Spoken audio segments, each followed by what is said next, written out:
Blessed be my beautiful soul sisters. Look at this. Ain't it beautiful? I'm just sitting up here on this bit. It's so treacherous up here. I've got to be careful I don't fall. But I wanted to tell you about yesterday's experience. Oh my God, what a beautiful experience, and so serene and tearful and sorrowful all in one. We arrived at the battlefield where we was took by a lovely lady that give us all the history of it, and I'm a little bit conflicted, so I always thought it was about the Scottish and the English. It weren't. The Jacobite cause was to do with all people around the world that come together to try and stop the English government, but we know it's the powers that be, taking all just their land and their belongings and everything. It even down to the North American Indians. Do you know what I mean? That it was way bigger than we thought it was. And what happened, Bonnie Prince Charlie was in France, and he was the one that started the uprising of the Jacobites, and he said, it's time that we put my dad, which was his dad, on the throne, and this has got to stop. He wanted the true king, not King James, to be on the throne. And anyway, so we stood on Culloden Moor, and she was telling us all about the history. She said they had no chance. The artillery, the British Army was so advanced in their artillery that every one cannon that the Klansmen would fire, there was 4 or 5 to them. And the artillery, they were so experienced, they'd get down on the knee and go, reload fire, and it was that quick. So they had no chance. They were saying 120,000 strong against 10,000. And it made me laugh because the Duke of Cumbria, I think it was, Cumberland or something like that, was the one that's no surrender, so that at the end of it they all had to be killed, bayoneted and murdered. And I can't remember what it was, something no surrender. And we stood in this, when we come off the moor, which was so serene, and I cried my eyes out, because I could feel the loss of so many people.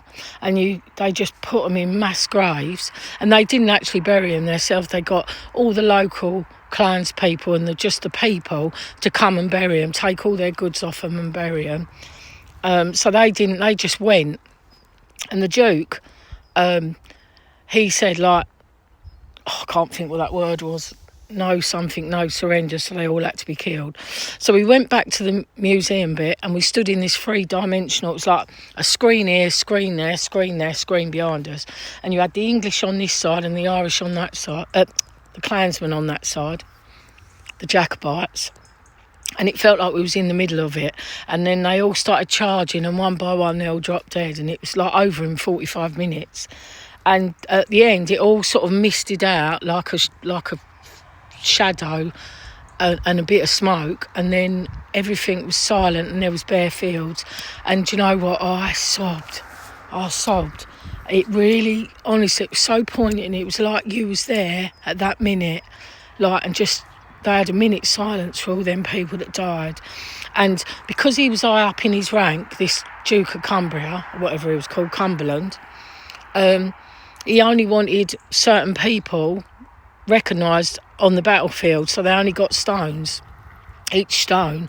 And all the people from the Klansmen that knew that their relatives, their ancestors had died on that field, came there and fought to get the stones out the front of the building, put in their name. And good on them and all, because whoever fought in that battle, whatever side, deserved to be recognised. Because let's not forget, and I know it was a war, but there's a lot of English people there that, was just fighting a cause that they thought was their right cause, like the Jacobites was fighting their cause. And it was horrible, even though it was really lovely, and I love history. Loads of them was taken afterwards to Fort William, and there was another one that was there. They stayed there till they got pardoned or let go. They was sent to people's farms for slaves to the rich, until the people that they had them there as servants let them go. but their 20 years of their lives was lost after that, and he promised that he would never let them rise again. So that's why you never heard of it again until William Wallace and Robert the Bruce. They was trying to fight the cause then, weren't they? But yeah, I think they come after. I'm sure they did. But yeah, it was really poignant and sad and beautiful at the same time. They fought the boggy moor that they went through. You know, all that tartan they had on would have weighed them right down, and you know, they had to fight with all that mud on their clothes and on their shoes. They didn't stand a chance. Love their hearts. And I said a little prayer for all of them that died in combat. So I thought that was just another way that they took all their livelihoods, they took everything. And even after, people that had farms, they took all their workmanship tools and that, so they couldn't even do anything to grow their crops. They burnt all their houses down, set light to all their crops. They was left with nothing to starve. And that's shame on them, because they was like innocent people in it. They weren't even Jacobites. And it, honestly, it really, really upsets me. And sometimes, I always say this in my life, like sometimes when you know things, and I know a few things, to know them is not always a good thing, you know, because it affects your heart and your life and your love. And if I said to my husband, if I could go back, I would try and like warn them all, don't go through with it, you know, save your lives and save your heritage. But it still would have happened because the English are greedy. They had people above them that was telling them, bit similar to what's going on now, and it always, so I was saying to my husband, it always repeats itself every 100 years. There's like a reset of some sort or another thing that they've got to get control of, and it's still happening to this day. But look at that, this is where we're going. We're either going there tomorrow at Urquhart Castle. We're going down to Inverness today to see the main shops of the Inverness bit where they filmed Outlander. And there's a museum there of all the architecture and, you know, all their weapons and the Klansmen and that. And then Thursday we're going on the Jacobite cruise, which comes up this lock. No sight of Nesty yet, no sight. Yeah, but it's been absolutely amazing. I love it. It's so nice to be here, and the land welcomes you. And the reason I'm out here because I'm getting a bit of ground in, but you can't even step up them steps there because they're so treacherous. Same as that. Trying to get a bit of ground in here and a bit of fresh air. It's beautiful, and it ain't that cold, to be fair. It ain't. But all this bracken goes down for miles down to that road. You'd fall down, well, you'd get stuck in the bracken because it's quite prickly. But how beautiful. Just being out here is beautiful. I keep hoping, I keep saying, come on. I ain't been out here much, to be honest, apart from out.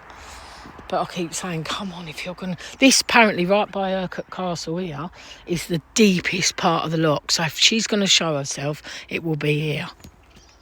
And it's really weird, and it's like, I want to go down there and call her at the water. Say, come and show yourself to me. I won't tell anyone. Oh, I love it. I absolutely love it here. It's like, calls me every time and just makes me feel... That house is exactly the same as Willard's, except it's a little bit different inside. Same house. They must have had the same structure of houses back then. Exactly the same little cottages, same front door, everything. It's really weird. She had an extension on her back where her kitchen and bathroom was at the back, and the bottom bedroom was here, this end. But it's exactly the same building. Anyway, I hope you have the most beautiful day. And you've got a spring in your step and you're grateful to be alive, and just think of all the good things that make you happy, and just be grateful for every step breath, bit of sunshine and love.